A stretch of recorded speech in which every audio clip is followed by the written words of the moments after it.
This year marked the 50th anniversary of the National Association for Black Veterans. NABVETS for short is the largest veterans organization serving African Americans in the U.S. Recently, members gathered in Newcastle, Delaware for the organization's Region 8 annual conference.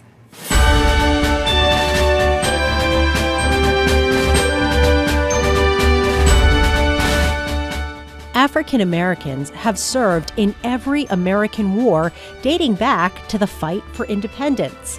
But acknowledgement of their participation often falls short. I had talked to one historian about World War I. I said, look, we found another veteran from World War I who should have received a Congressional Medal of Honor.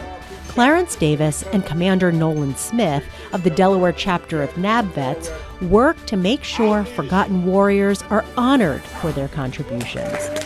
Groups like the 761st Tank Battalion, groups like the Red Ball Express, groups like the 333rd, which was at Bastogne, groups like the 320th Balloon Barrage Battalion that landed at Normandy 75 years ago.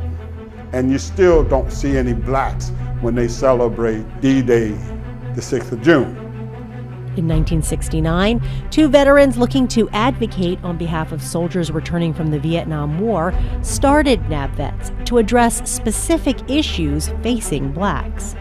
NAACP collected that data and demonstrated to the world the disparity in treatment of black soldiers. 50 years later, the organization is still advocating. Blacks was more likely to get bad discharges. Blacks were more likely to be locked up in the LBJ. And so we suffered quite a bit because we were black.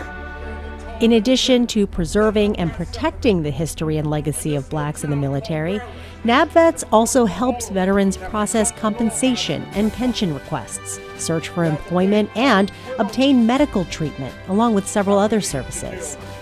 He is in charge of legacy, and he and I are working to make sure groups like the 6888, 6888, Postal Delivery Battalion, which handle all the mail for the European theater. We want to make sure they get their proper recognition. Nationwide, the organization continues to grow. There are 120 chapters. Delaware is the 94th, and its scope continues to evolve. We are the Delaware chapter 94.